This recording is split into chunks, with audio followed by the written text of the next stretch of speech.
Hey, what's going on, everybody? This is Yusef Scott. Now, thank you guys for being here with me today as I impart some more knowledge onto you to help you in your trading journey. All right, I want to thank each and every one of you for being here with me today, whether near or far.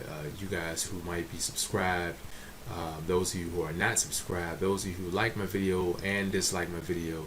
I just want to thank you for watching my videos because it actually helps me bring the awareness to the entire world. So thank you so much. Now, for those of you who are just finding me for the first time, I'm sure you will too find that I have invaluable content here to help you build upon your trading. All right.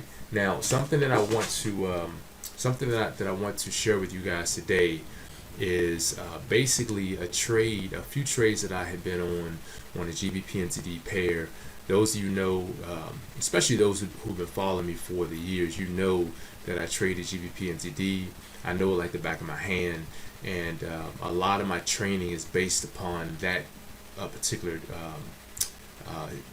currency pair, simply because of the fact that it moves really fast.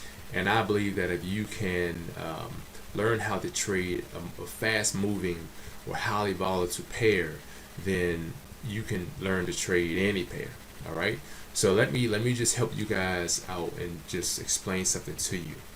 Now, I had been on this trade here where the market had touched down and reached a relatively it had reached a low again, and I went long.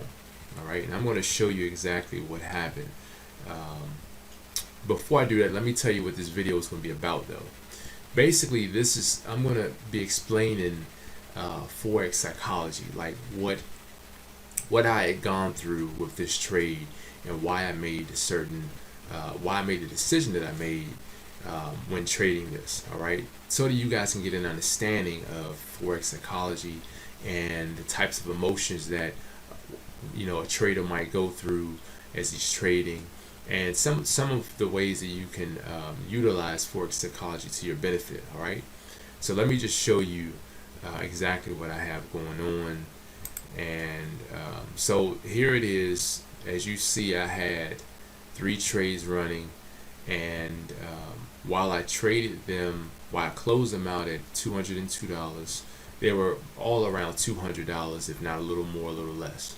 All right, but however, my take home was $75.65.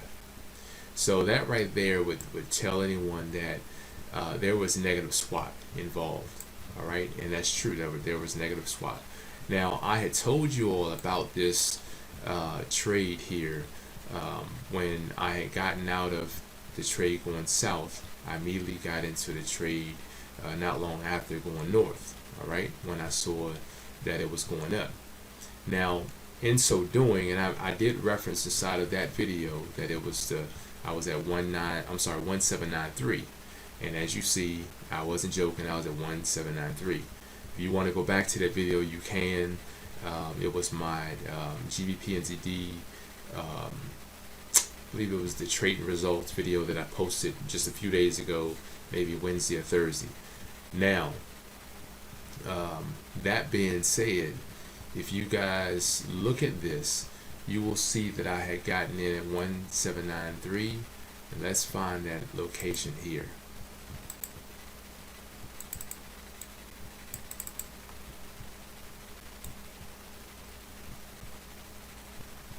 So let's say I got in somewhere around here, right?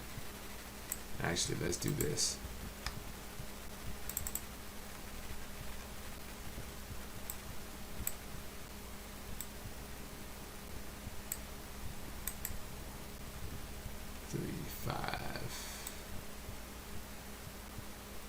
Let's say I got in somewhere around here. All right. So, with that being said, as you see, the market had gone up, then it came back down.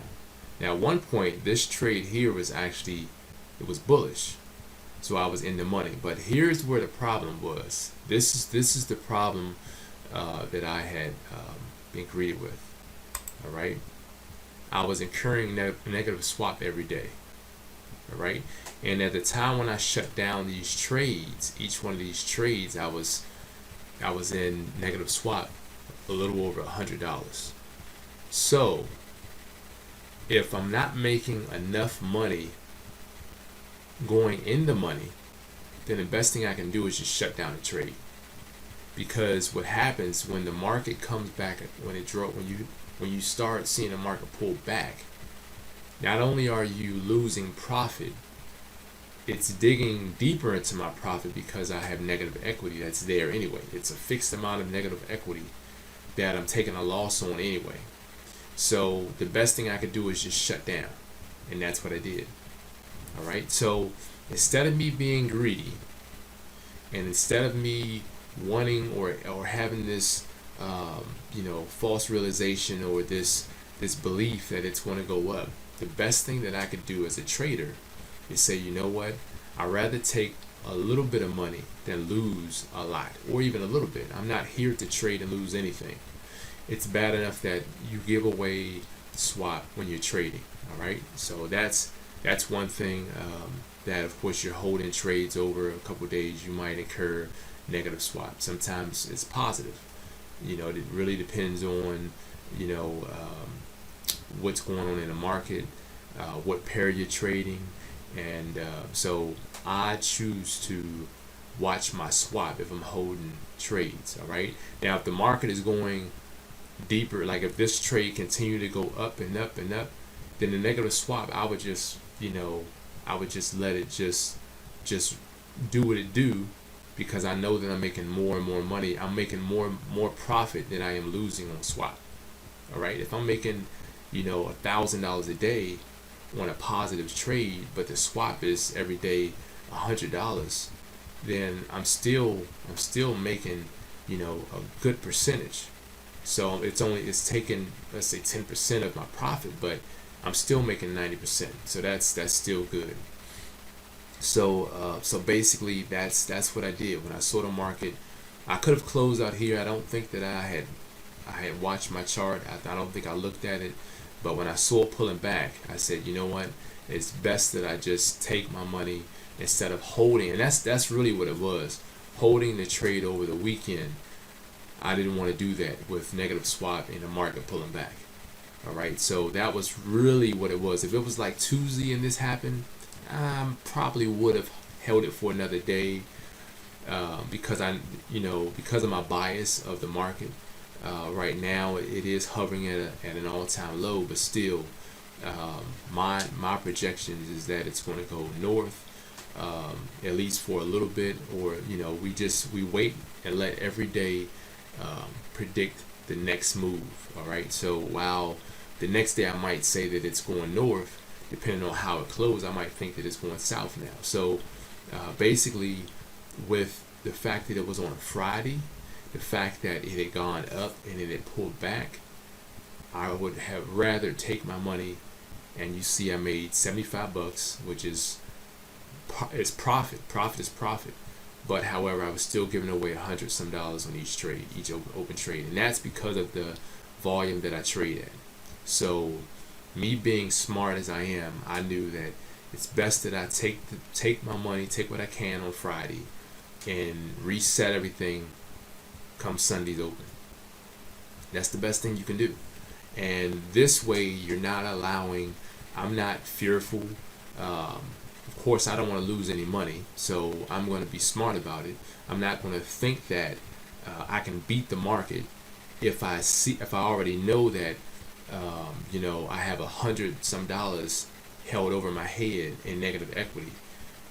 I mean, I'm making better choices than expecting it to do something that it might not do, and I would rather take a chance on a different setup than to take this. It's over the weekend when it's so close to being near out of the money. All right, so my decision to get out of this trade, it was fantastic. It was the best move that I could have made, because come Sunday's open, it could have gapped further down, and then I would have been really in deep water. So it's best that I took my money in the profit and made a small profit and increased my margin level percentage, or my strength in my account, whether a little bit or whatever, it's still going up. I made profit. So I just wanted you guys to see this, and maybe you too can start making these decisions. Think about the big picture. The bigger picture was the fact that it was on a Friday, the fact that I had the negative equity going against me, the fact that the market was pulling back against me when I already have the negative equity there, and the fact that if I held it over the weekend, gaps tend to take place from Friday's close to Sunday's open. I didn't want to incur any further deficit on my account. So closing out my account in the money was a far better deal than taking a risk and having to worry and being afraid and panicking when the market is about to open up on Sunday. So this is just my thinking, and I hope that you guys took some type of understanding away from this, because this is exactly how it happens when you're trading. You have to look at everything. Don't have tunnel vision and only look at right there. You have to look at everything and make sense out of everything. What's going to be the best move for you and your situation for your account? All right.